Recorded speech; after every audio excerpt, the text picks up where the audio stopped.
Okay guys, let the countdown begin. It is 3:55, almost time for Ellen. And it's just day one, but I have Ellen, at least from 4 to 5. The rest of the hours, I don't know what I'm gonna do in this room. But it might get a little crazy these next few days. I might turn into somebody different, being locked up for 5 whole days. But yeah, I don't know. But it's almost time for Ellen. Get excited.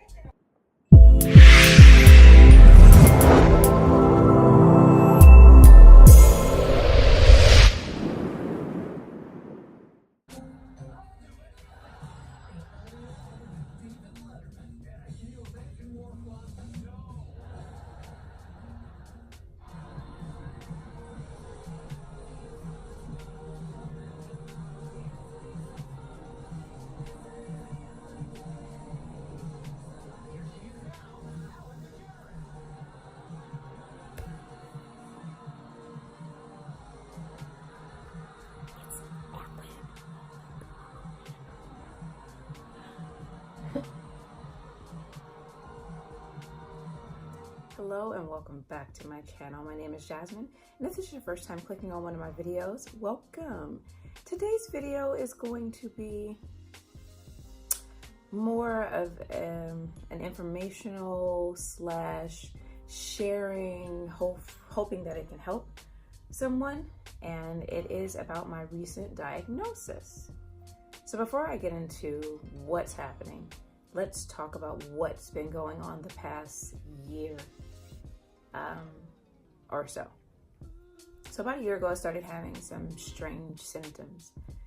And by strange symptoms, I mean things like intolerance to heat. And by intolerance to heat, I mean like the heat feels like it was melting my skin.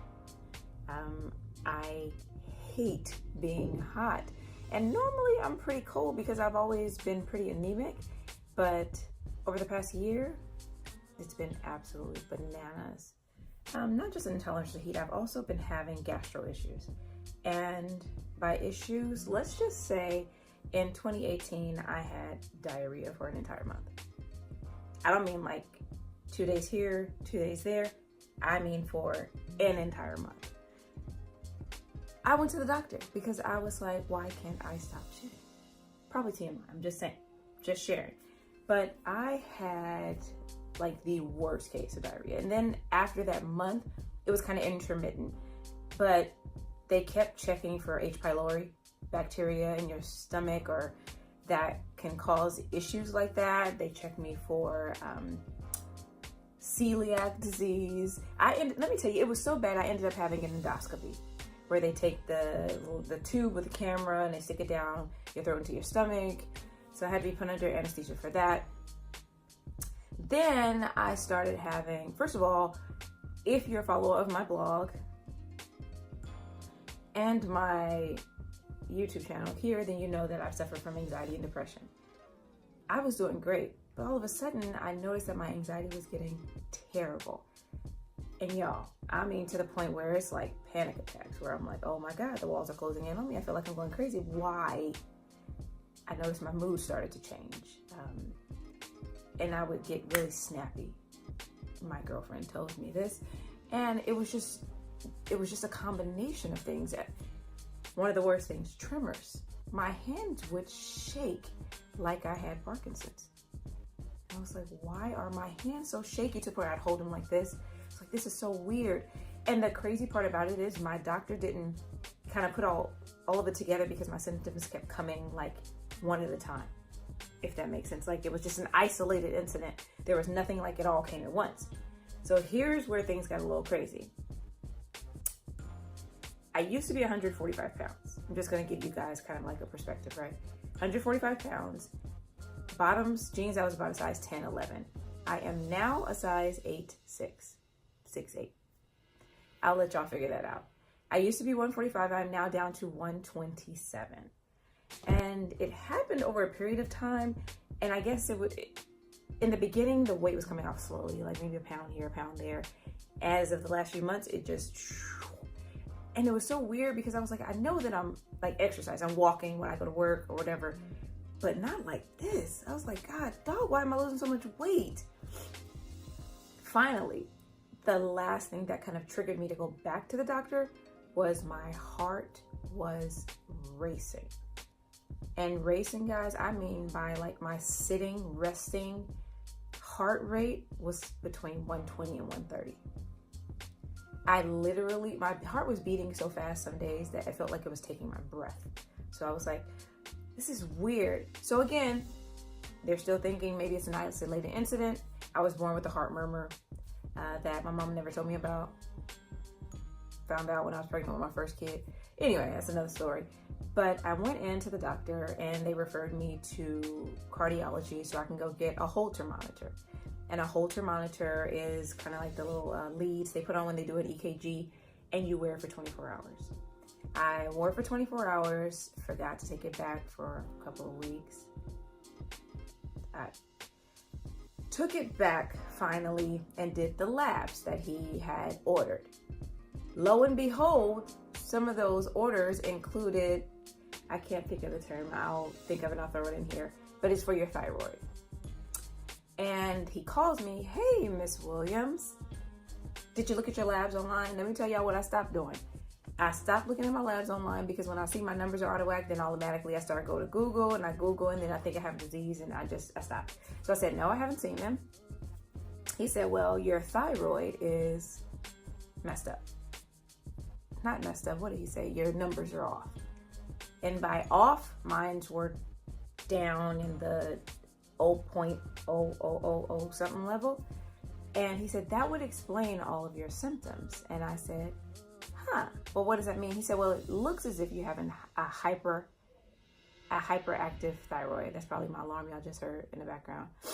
Hyperactive thyroid. I said, okay, what does that mean? He said, well, it means that it's moving too fast and it's affecting your metabolism, which would give an explanation as to why, my heart rate, I'm losing weight, blah, blah, blah. So you need to go to nuclear medicine. Nuclear medicine? What the hell? So he makes me an appointment in nuclear medicine. Meanwhile, he prescribes me a beta blocker. A beta blocker is they use it to treat migraines. They use it to treat arrhythmia or fast heart rate. They use it to treat high blood pressure. And he gave it to me. Anybody who knows me know I do not take medication. I hate taking medication. I only take the medication I take every day because I'm a diabetic. If I was not a diabetic, I wouldn't take it. Needless to say, I didn't take it, so I was still dealing with the heart rate issue because when I went to the pharmacist to get the medicine, he said, oh, beta blockers for you? I said, yeah. He said, well, I must warn you, if you take it, you may pass out because it not only lowers the heart rate, but it also lowers the blood pressure. I don't have high blood pressure. I never have. My blood pressure runs really low, strangely low, to the point every time someone takes it, they're like, is that normal for you? I'm like, yeah. I'm talking like 95 over 64, 102 over 7. It's nice. So I didn't take it. Went to nuclear medicine and I had to swallow this contrast type pill so I can go back for a nuclear scan. Went back for the nuclear scan. I was nervous as hell, you guys, because I'm thinking, why? I'm not interested in nothing else. Diabetes is enough, thank you. But I went back at the scan, and after they do the scan, first of all, they lay you on the table like you're getting ready to get a CT scan. If you ever had a head CT scan, then you know what it is.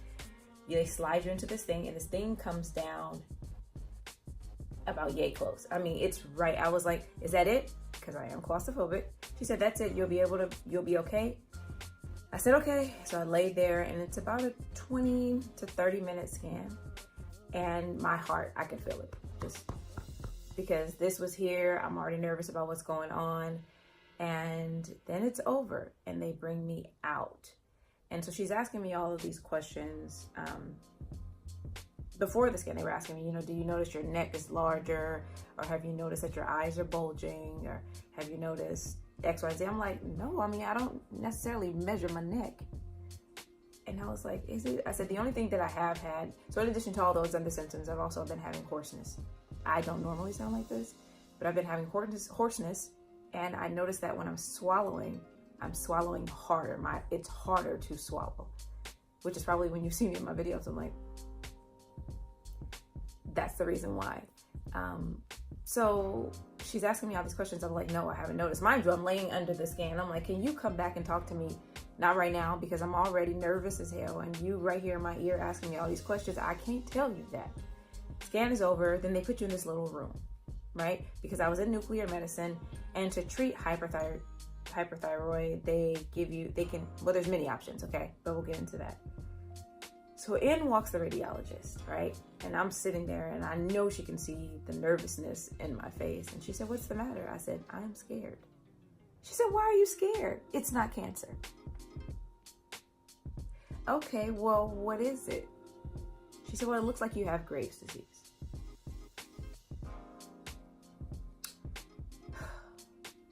She's just throwing it out there. She don't know for sure, because I have to go see an endocrinologist and blah, blah, blah. So I'm like, what the hell? Mind you, it's before the weekend. So I'm going home with in the back of my mind, you have Graves' disease. So I'm like, great. So what's the first thing you do? You start Googling, because you want to know what the hell you have. Needless to say, I go home and I Google, and all weekend I'm just kind of in the dumps. I'm kind of like, shit. And back, more symptoms. That wasn't it. No energy.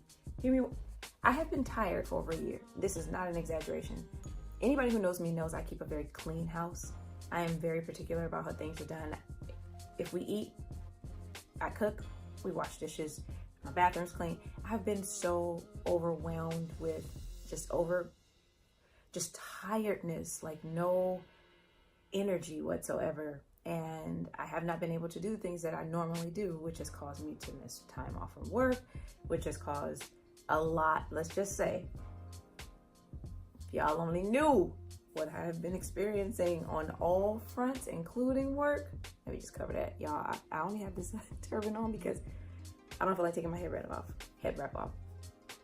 But it's been crazy. So after I set the weekend, then they make me an appointment to go see an endocrinologist. I go see the endocrinologist, and he's absolutely fantastic. He looks like one of the Hanson brothers, a young guy, and his entire being was so calming, because I was already a nervous damn wreck. And he was like, yeah, it does look like Graves' disease, which is an autoimmune disease.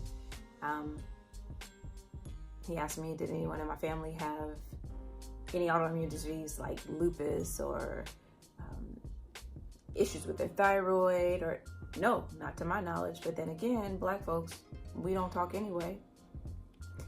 So if somebody in my family did have it, I sure as hell didn't know. But we talked. He gave me 3 options. One was a medication that could damage your liver, do all these things to you. I was like, nope, not gonna happen. The other option was going in and surgically removing the thyroid. Thyroid is a butterfly little gland in your neck right here. I'll show a little picture of it so you guys can see.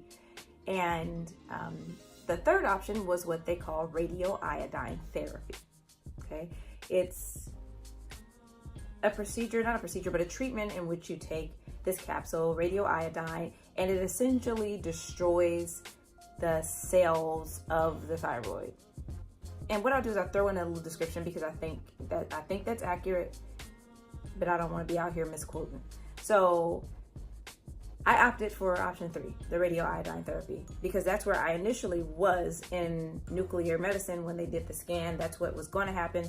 But because I hadn't seen an endocrinologist, she sent me back and they referred me. Okay. So fast forward to today. Today is Thursday, March, I think it's the 21st. Yep, it's March 21st. And I had the radioiodine therapy treatment. But let's talk about it. It destroys the cells, which will, thereafter you'll be put on, I guess, a hormone to kind of regulate the levels of the thyroid so it'll be normal and I won't feel like shit every day. But here are the drawbacks. Isolation, because you can't be around people because of the toxicity in your body. So I am confined to my room for the next 5 days. I need y'all to take that in. I'm confined to my room for the next 5 days.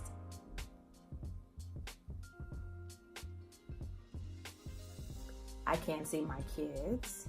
Can't see my girlfriend. My dog is not in here.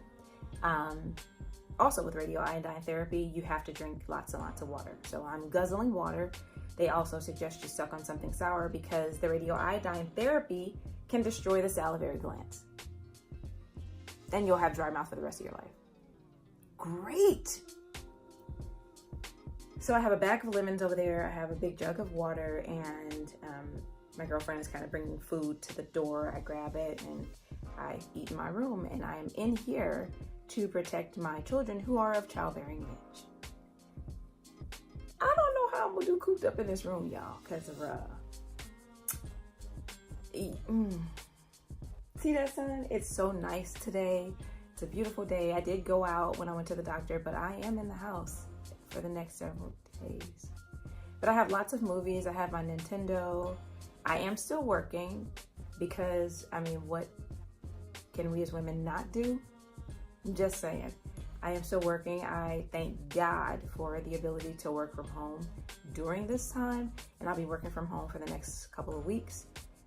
But I'm literally cooped up in this room. So I'm gonna tell y'all now, if y'all see me in this shirt again of the day, because anything that I touch where has to be washed separately. Not only that, let me just tell y'all, if you pee or whatever, defecate in the toilet, it has to be flushed twice.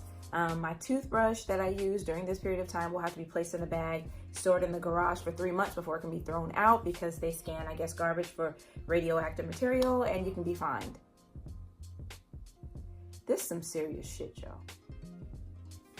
So what I decided to do is, over the course of the next 5 days, I'll be vlogging every day to kind of update you on how I'm feeling, how things are going, what my mental state is, because I know this is going to affect my mental state, being cooped up in this room every day. But I'm telling y'all now, the day I get ready to walk out this room, I'm gonna do a full face of makeup. I'm putting on some heels, one of my good dresses, because it's gonna be, I feel like I'm in prison. But I mean, it's a nice prison. I got my own bathroom, but just, y'all pray for the girl out here on the internet, please. I wasn't doing my nose. But yeah, day 1. And I'll be back tomorrow with another video. If you enjoyed this video, go ahead and give it a thumbs up, hit that subscribe button, and turn on your post notification bell, because like I said, I'm gonna be vlogging this journey. And I mean, you should subscribe just because content is gonna be very good. It already is good. Go back and look at the other videos, and then you can subscribe. But again, give it a thumbs up, hit that subscribe button, and I will see you in the next video. Bye-bye.